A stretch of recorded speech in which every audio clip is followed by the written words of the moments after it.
Hello student, welcome to my Mathur classes. मैं Mathur classes से रेणु माथुर आज आपके लिए लेके आई हूँ इम्पोर्टेंट वीडियो। उससे पहले मैं आपको बताना चाहूँगी कि अगर आप हमारे चैनल से नए जुड़े हैं तो चैनल को एक बार सब्सक्राइब करके ऑल बेल पर क्लिक कर दीजिए ताकि वीडियो अपलोड होते ही सबसे पहले नोटिफिकेशन आपके पास आए।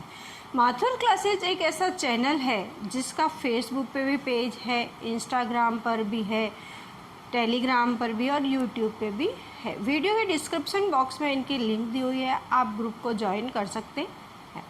व्हाट्सएप की लिंक 3 दी हुई है। जिन्होंने 2018 के स्टूडेंट है वो उस ग्रुप को ज्वाइन करें। 2019 में जिन्होंने एडमिशन लिया है वो 2019 वाले ग्रुप को ज्वाइन करें, और जिन्होंने 2020 में एडमिशन लिया है वो 2020 वाले ग्रुप को ज्वाइन करें। उससे पहले मैं आपको बताना चाहूँगी और भी ख़ास बात माथुर्स क्लासेज में ये है कि आपको इलेक्ट्रिशियन और वायरमैन का फर्स्ट ईयर और सेकेंड ईयर का पूरा सिलेबस के हिसाब से आपको वीडियोस मिलेगी। आप वीडियोस जाके प्लेलिस्ट में जाके या वीडियोस में जाके आप सारी वीडियोस देख सकते हैं, बल्कि इम्पोर्टेंट वीडियोस भी मिलेगी जो मॉक टेस्ट के नाम से है या इम्पोर्टेंट वीडियोज के नाम से है। जो अभी एग्ज़ाम होने वाले हैं वो उन वीडियोज़ को देखेंगे तो बहुत ज़्यादा बेनिफिट मिलेगा, और जो मॉक टेस्ट वाले हैं वो भी आप देख सकते हैं। और जिनके अभी बैक आई हुई है और जिनके एग्ज़ाम ही नहीं हुए हैं वो भी इन वीडियोज़ को देखेंगे तो बहुत ज़्यादा ही बेनिफिट मिलेगा। सेकेंड ईयर का टॉपिक पढ़ रहे थे विद्युत उत्पादन, पारेषण और वितरण। तो उत्पादन पारेषण में उत्पादन में भी अपन ने पढ़ लिया था भाई, उत्पादन किसके, जल विद्युत शक्ति केंद्र, ताप विद्युत शक्ति केंद्र, डीजल विद्युत शक्ति केंद्र, परमाणविक विद्युत शक्ति केंद्र, इनके बारे में देखे थे। तो इनके वीडियो के डिस्क्रिप्शन बॉक्स में आपको इनके MCQs की वीडियो मिलेगी, तो आप उनको भी वीडियो के MCQs कीजिए क्योंकि एग्जाम में तो MCQ ही आएंगे। तो MCQ आप करोगे तो आपको ज़्यादा से ज़्यादा बेनिफिट मिलेगा। उसके बाद अपन ने क्या किया था, विद्युत पारेषण किया था, और उसके बाद अपन ने क्या किया था कि इनकी विधियाँ करी थी भाई, विद्युत वितरण प्रणाली की प्रणालियाँ करी थी। कौन कौन सी होती है, रेडियल प्रणाली, रिंग प्रणाली और अंतर संयोजित प्रणाली। तो इन प्रणालियों की वीडियो के डिस्क्रिप्शन बॉक्स में लिंक दी हुई है, आप उनको जाके देख सकते हैं। आज अपन करेंगे भाई विद्युत वितरण लाइन जो है वो विद्युत वितरण लाइन अपन करते हैं तो उसके अंदर अपन कौन कौन सी सामग्री यूज़ में लेते हैं, कौन कौन सी चीज़ें यूज़ लेते हैं, तो उनके बारे में अपन देखेंगे कि भाई कौन कौन सी चीज़ें पे। तो पहले तो हेडिंग आ गया अपने सिरोपरि लाइन में प्रयुक्त सामग्री। सिरोपरि लाइन में प्रयुक्त सामग्री क्या क्या होती है। पहली तो अपन होती है पोल्स। कौन से होते हैं, खम्बे, जिसको कहते हैं खम्बे या पोल्स, ठीक है। दूसरी कौन सी होती है, इंसुलेटर, लाइन इंसुलेटर, ठीक है। तीसरी कौन सी होती है, क्रॉस आर्म, क्रॉस आर्म, ठीक है। चौथी कौन सी होती है, अपने वायर, सिर्फ वायर या तार, ठीक है। पांचवी कौन सा होता है, स्टे रॉड या स्टे वायर, स्टे रॉड या स्टे वायर, ठीक है। 5 तो ये हो गए अपने। छठा आता है गार्डनिंग का। क्या होता है, गार्डनिंग। 7वां पॉइंट आपके आता है क्लैंप और नट बोल्ट, ठीक है, नट बोल्ट। तो इनके बारे में अपन पढ़ेंगे। तो आज अपन खम्बे के बारे में, मतलब पोल्स के बारे में और इंसुलेटर्स के बारे में आज अपन 2 पढ़ेंगे, फिर नेक्स्ट वीडियो में इनके बारे में अपन देखेंगे। तो सबसे पहले तो खम्बे क्या होते हैं, पोल्स क्या होते हैं। तो अपन ने देखा है कि अपने घर के बाहर लाइट के खम्बे लगे हुए होते हैं, पोल्स लगे होते हैं, इनको अपन क्या कहते हैं, पोल्स कहते हैं। तो ये कोई भी अपन विद्युत लाइन को कनेक्ट करेंगे या किसी का कनेक्शन करेंगे तो पोल्स बहुत ही ज़रूरी होते हैं। तो सबसे पहले बात अपन करते हैं पोल्स की। ठीक है। अब पोल्स होते हैं वो भी अलग अलग प्रकार के होते हैं। पहला तो होता है, पोल्स में आ गया पहला तो अपने लकड़ी के खंभे। कौन सा आ गया? लकड़ी के खंभे, जिसको कहते हैं वुडन। ठीक है। अब वुडन खंभे। दूसरा आता है सीमेंट कंक्रीट खंभा। सीमेंट कंक्रीट खंभा, जिसको अपन कहते हैं आरसीसी पोल। आरसीसी की भी अभी मैं आपको फुल फॉर्म बताऊंगी कि आरसीसी की क्या फुल फॉर्म होती। अपने घरों में आरसीसी कराते हैं अपन तो, पर अपन को पता भी नहीं आरसीसी की फुल फॉर्म क्या होती है। शॉर्ट क्वेश्चन में भी आपको आ सकता है, या कम्युनिटी में भी आपको क्वेश्चंस बहुत अच्छे अच्छे मिलेंगे। आप कम्युनिटी में भी आप पेज पे आते हैं, कम्युनिटी के यूट्यूब के पेज पे आते हैं कम्युनिटी के क्वेश्चंस, तो आप उनको भी ओके कर सकते हैं क्या।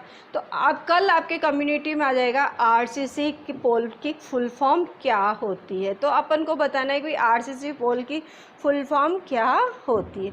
तीसरे टाइप के पोल होते हैं वो रेल लाइन प्रकार के पोल होते हैं। कौन से होते हैं? रेल लाइन प्रकार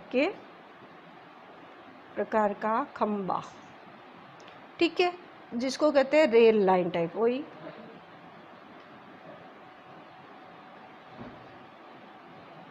ठीक है।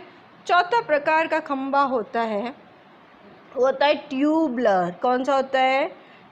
ट्यूबलर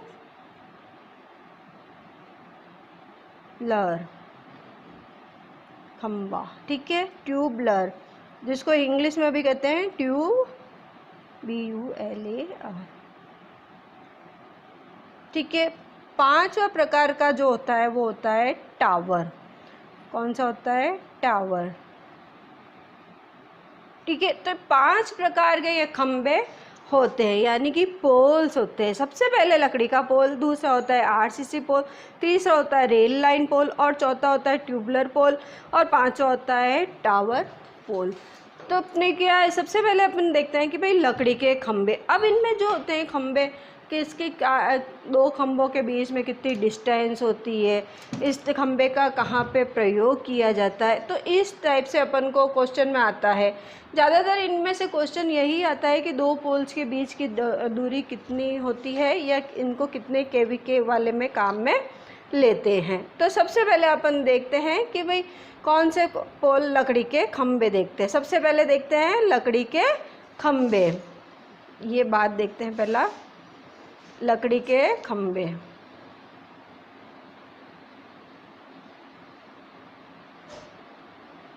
अब इसमें देखते हैं, इसको क्या कहते हैं? वुडन। क्या कहते हैं? Wooden pole. ठीक है। अब इसमें अपन देखते हैं इन खंभों का क्या होता है कि यूज जो होता है इसका अस्थायी प्रकार से इसका यूज में होता है। जहाँ पे पहाड़ी क्षेत्र होते हैं वहाँ पे इनका प्रयोग किया जाता है। और इनकी जो लंबाई है, खंबे की लंबाई है, खंबे की वो 6 से, लंबाई तो कितनी हो गई? इन खंभों की लंबाई हो गई 6 से 9 मीटर। 9 मीटर। तथा इसका जो व्यास होता है, इसका जो व्यास होता है वो 15 से 25 सेंटीमीटर का होता है। और इनका जो यूज है अस्थायी रूप से इनका प्रयोग किया जाता है। अब जो दो खंभे हैं, जैसे ये खंभा हो गया और एक ये खंभा हो गया, इन दो खंभों के बीच में जो डिस्टेंस होता है कितना होना चाहिए? दो खंभों के बीच, जैसे एक खंभा यहाँ खड़ा किया, एक खंभा यहाँ किया, तो इन दोनों खंभों के बीच में जो डिस्टेंस होता है वो होता है 40 से 50 मीटर। कौन कितना होता है? 40 से 50 मीटर इनके बीच में गैप होता है। अब सेकंड आता है आरसीसी पोल। कौन सा आता है? RCC pole. आरसीसी का पूरा नाम क्या है, ये सबसे अपने क्वेश्चन आता है। तो आरसीसी का नाम होता है रेनफोर्स्ड सीमेंट कंक्रीट। क्या नाम है? लिख लेते हैं आरसीसी का फुल फॉर्म। आरसीसी का फुल फॉर्म, आर का तो मतलब हो गया रेनफोर्स, ठीक है। सी का मतलब हो गया कंक्रीट, सीमेंट, और सी का मतलब हो गया कंक्रीट, ठीक है। तो रेनफोर्स सीमेंट कंक्रीट, RCC का पूरा नाम ये हो गया है। अब ये जो है अपने इसमें RCC के बने होते हैं पोल, देख लो आप RCC के अपने घर के बाहर जो लाइट होती है उनमें ये RCC के खंभे होते हैं, जो क्या है कि घर में जो लाइट आ रही है अपने वो होती RCC के पोल से ही आ रही है। ये 11,000 kV में काम में लिया जाता है। किस में लिया जाता है? 11,000 kV में या 11 kV में काम में लिया जाता है। और घरों में बाहर जमीन खंभे लगे होते हैं घरों के बाहर, तो उसमें ये RCC पोल ही यूज में आते हैं। अब ये RCC पोल है जो क्या है कि अंदर धसे हुए होते हैं, जैसे ये पोल है। अब ये पोल है जो ज़मीन के अंदर क्या होता है कि अंदर ज़मीन के अंदर धसा हुआ होता है। तो ज़मीन के अंदर कितना धसा हुआ होता है? 1/6 भाग, 1/6 भाग ज़मीन में धसा हुआ होता है, ठीक है। अब ये कोई भी क्वेश्चन पूछ सकता है कि भाई RCC पोल है वो कहाँ पे यूज़ में लेते हैं, कि घर के बाहर जो सप्लाई आ रही है उस पोल में अपने घरों में यूज़ लेते हैं। और 1/6 भाग जो ज़मीन में धसा हुआ होता है, और दो पोल के बीच में जो डिस्टेंस होती है वो कितनी होती है। जैसे एक पोल ये है, एक पोल ये है, इन दोनों के बीच में जो डिस्टेंस होती है, ज़्यादातर एग्जाम में यही पूछते हैं कि इनके बीच की डिस्टेंस कितनी होती है। तो RCC में जो होती है वो होती है आपके 60 से 100 मीटर की डिस्टेंस पे होता है दो खंभों के बीच में, ठीक है। अब तीसरा अपने पास आ जाता है रेल लाइन खंभा। कौन सा है? रेल लाइन खंभा।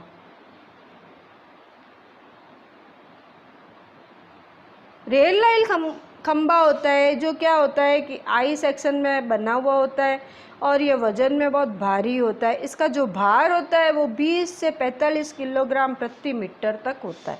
इसका जो भार है कितना होता है? 20 से 45 किलोग्राम प्रति मीटर होता है। ये बहुत महंगा होता है। 11 kV तक स्थायी लाइन में इसका प्रयोग किया जाता है, और रेलवे के उधर ही इसका प्रयोग करते हैं। रेलवे लाइन के उधर ही इन डब्बों का इनका प्रयोग करते हैं। रेलवे के खंभे, या इनको अपन कहते हैं स्टील के खंभे भी इनको कह सकते हैं। अब जो दो खंभे हैं, इन दोनों खंभों के बीच की जो डिस्टेंस है वो होती है 80 से 100 मीटर। जो दो खंभे हैं डिस्टेंस क्या होगी? कितनी होगी? 80 से 100 मीटर की इनके बीच में डिस्टेंस होगी। ये स्टील के खंभे भी कहलाते हैं। फिर नेक्स्ट आ जाता है ट्यूबलर पोल। कौन सा आता है? ट्यूबलर।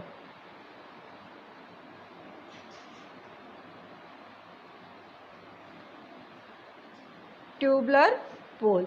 अब जो ट्यूबलर पोल होते हैं ये क्या होते हैं कि खंभे व्यास के नीचे से अधिक होता है, फिर धीरे धीरे ऊपर जाके कुछ दूरी के बाद घटता जाता है। नीचे से तो बहुत मोटा होता है, फिर ऊपर आता है जैसे जैसे घटता जाता है। और ये ज़्यादातर क्या होता है, रोड लाइट जहाँ होती है प्रयोग में आती है वहाँ पे इसका प्रयोग करते हैं। रोड लाइट में इसका ट्यूबलर का प्रयोग करते हैं। अब जो इनके दोनों के बीच की जो डिस्टेंस होती है दो पोल्स के बीच में 50 से 80 मीटर की डिस्टेंस होती है। दो पोलों के बीच की दूरी होती। ये तो हो गया ट्यूबलर। तो अब देखो ट्यूबलर जो पोल होते हैं ये तो आपके रोड लाइट में काम आते हैं, और RCC पोल होते हैं ये हमारे घर के बाहर जो लाइट का खंभा है वो RCC पोल होता है। और रेल लाइन या स्टील वाले ये बहुत कम यूज में आते हैं। फिर पांचवा आता है टावर। कौन सा होता है? टावर। टावर तो आप देखा है कि ज़्यादातर टावर लगे हुए होते हैं जगह जगह पे। ST tower, EST tower line स्थापित करने के लिए टावर लगे हुए होते हैं, और इनमें जो टावर में 100 से 300 मीटर की डिस्टेंस होती है, 100 से 300 मीटर की दूरी होती है आपस में। टावर तो आप देखते हो जगह जगह, अपन कहते हैं इसका BSNL का टावर लगा, तो टावर भी क्या है, खंबे ही हैं, तो टावर, इनको टावर ही कहते हैं। तो ये 5 तरह के ये अपने हो गए खंबे, पोल्स। तो इन पोल्स का अपन ने देखा, एग्जाम में सिर्फ यही आता है कि इन दो के बीच की जो डिस्टेंस होती है वो कितनी होती है। अब अपन देखते हैं इंसुलेटर के बारे में, भाई इंसुलेटर क्या होते हैं। अब अपन देखते हैं इंसुलेटर के बारे में कि भाई इंसुलेटर क्या होते हैं। इंसुलेटर, इंग्लिश में भी इनको इंसुलेटर ही कहते हैं, और इसको अपन हिंदी में विद्युत रोधी भी कहते हैं और उष्मा रोधी भी कहते हैं। इसको क्या कहते हैं, विद्युत रोधी और उष्मा रोधी भी कहते हैं। ठीक है, ये हो गया इंसुलेटर। इसको विद्युत रोधी भी कहते हैं, उष्मा रोधी भी कहते हैं और इंसुलेटर भी कहते हैं। ये जो इंसुलेटर होते हैं ये किसके बने होते हैं, पोर्सलिन यानी चीनी मिट्टी के बने हुए होते हैं। किसके बने होते हैं, पोर्सलिन या चीनी मिट्टी के बने हुए होते हैं। और ये कहाँ ऊपर लगे हुए होते हैं, थंबे पे। जैसे ये थंबा बना हुआ है, जैसे ये क्या है, यहाँ पे क्या ज़्यादातर कहाँ पे 2 होते हैं, कहीं पे 3 होते हैं, तो ये क्या होते हैं, इंसुलेटर। क्या कहते हैं, इंसुलेटर। अब ये जो इंसुलेटर है ये भी अलग अलग प्रकार के होते हैं। इंसुलेटर भी कितने प्रकार के होते हैं, देखो, एक तो होता है पिन टाइप, एक होता है सेकल टाइप, एक होता है सस्पेंशन टाइप और एक होता है स्टे इंसुलेटर। तो कितने हो गए, पहला देखते हैं पिन टाइप।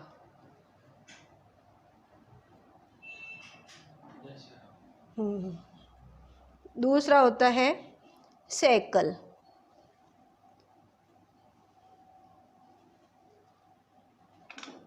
Shekel insulator.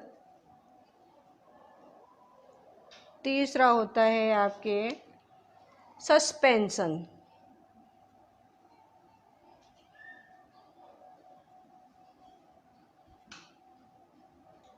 ठीक है, और चौथा कौन सा होता है, स्टे।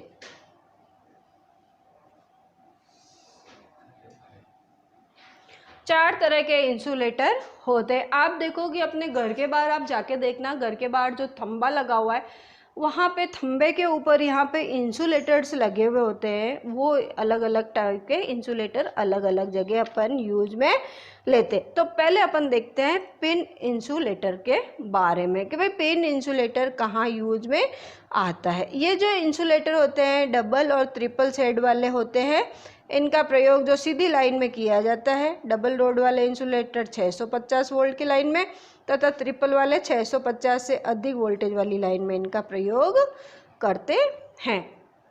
अब देखो कि जो ये है पिन इंसुलेटर है, पिन इंसुलेटर कैसे होते हैं देखते हैं अपन कि जैसे ये खंबा आ गया, मैंने आपको बताया था ये खंबा आ गया, खंबा बना लिया, जैसे सपोज किया इस पे ये चल रही है, इसको अपन कहते हैं क्रॉस आर्म। क्या कहते हैं, क्रॉस आर्म। ये आप देखो कि घर के बाहर जो खंबा है उस पे जाके आप देखना कि बाहर वो ऊपर जहाँ पे इंसुलेटर टिका हुआ होता है इसको अपन कहते हैं क्रॉस आर्म। यहाँ पे एक एक इंसुलेटर लगा हुआ होता है।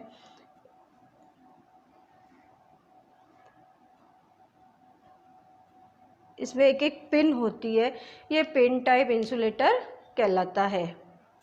ये देखो आप, ये क्या कहलाती है, क्रॉस आर्म कहलाती है। क्या कहलाती है, क्रॉस आर्म। क्रॉस आर्म के ऊपर ये चीनी मिट्टी के ये बने हुए होते हैं, तो ये क्या कहलाते हैं, इंसुलेटर कहलाते हैं। ये कौन सा इंसुलेटर है, पिन टाइप इंसुलेटर। इसको क्या है, क्रॉस आर्म में फंसा कर इनका कनेक्शन किया जाता है। अब दूसरा अपन देखते हैं सेकल इंसुलेटर। कौन सा है, सेकल। सेकल इंसुलेटर कैसा होता है, सेकल इंसुलेटर क्या होता है कि भाई एक थंबे को दूसरे थंबे तक, जैसे ये एक थंबा है और एक थंबा यहाँ पे है, इसको यहाँ से यहाँ तक तार कनेक्ट करना है अपन को, तो अपन क्या उस वहाँ पे कौन सा यूज लेंगे, सेकल इंसुलेटर यूज में। अब ये जैसे इंसुलेटर इसको यहाँ से यहाँ तक कनेक्ट कर दिया है, तो ये कौन सा इंसुलेटर हो गया, सेकल इंसुलेटर हो गया। ये क्या है कि एक लाइन के अंतिम सिरे से इस लाइन के अंतिम सिरे तक पहुँचाने का ये काम करता है। ये देखो ये ना ये थंबा है और थंबे से इधर भी लाइन जा रही है और इधर भी जा रही है, तो ये जो इंसुलेटर है ये कौन से इंसुलेटर कहलाते हैं, सेकल इंसुलेटर कहलाते हैं। और ये क्या है, क्रॉस आर्म होती है, तो इधर भी तार लाइन जा रही है, इधर भी लाइन जा रही है, इधर भी लाइन जा रही है, तो ये कौन सा इंसुलेटर यूज लेते हैं, सेकल इंसुलेटर यूज में लेते हैं। तो एक लाइन से दूसरी लाइन को कनेक्ट करने के लिए अपन सेकल इंसुलेटर का प्रयोग करते हैं। तीसरा आता है suspension type insulator. Suspension type क्या होता है कि वो लटके हुए होते हैं, जैसे ये एक ये बना हुआ है, ठीक है, यहाँ से ये यूँ होगा, फिर यहाँ से यूँ होगा।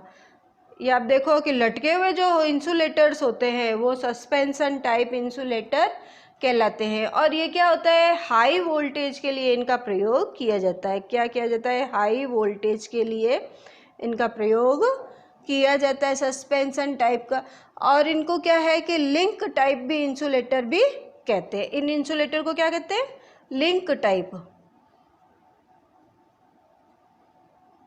इन लिंक टाइप इंसुलेटर भी इनको कहते हैं, ठीक है। तो इन इंसुलेटर का प्रयोग हाई वोल्टेज के लिए अपन करते हैं। फिर चौथा आता है स्टे इंसुलेटर। स्टे इंसुलेटर आपने देखा होगा कि कोई खंबा है, जैसे ये कोई खंबा है, यहाँ से इसको तार को अपन यहाँ पे सपोर्ट करते हैं, तो यहाँ पे जो बीच में एक इंसुलेटर लगा हुआ होता है उसको अपन कहते हैं स्टे इंसुलेटर। इसको कहते हैं स्टे वायर। स्टे वायर के लिए भी अपन देखेंगे, इसको कहते हैं स्टे इंसुलेटर। जो क्या होता है कि चीनी मिट्टी से बना हुआ होता है ये भी, और मजबूत होता है। स्टे वायर में इसको हाई वोल्टेज के लिए लाइन में जोड़ने के लिए इसका प्रयोग करते हैं। तो ये हो गया स्टे इंसुलेटर, ठीक है। तो ये टाइप के अपन ने देख लिए हैं कि भाई कौन कौन से कितने प्रकार के होते हैं, क्या होते हैं। तो इंसुलेटर के बारे में भी अपन ने आज देख लिया है कि भाई इंसुलेटर कितने प्रकार के होते हैं। तो कौन कौन से होते हैं insulator, pin type, shekel type, suspension type और स्टे इंसुलेटर। और अपन ने उससे पहले अपन ने किया था पोल्स। पोल्स कितने प्रकार के होते हैं, 5, wooden pole, RCC pole, rail line type pole, tubular pole और टावर।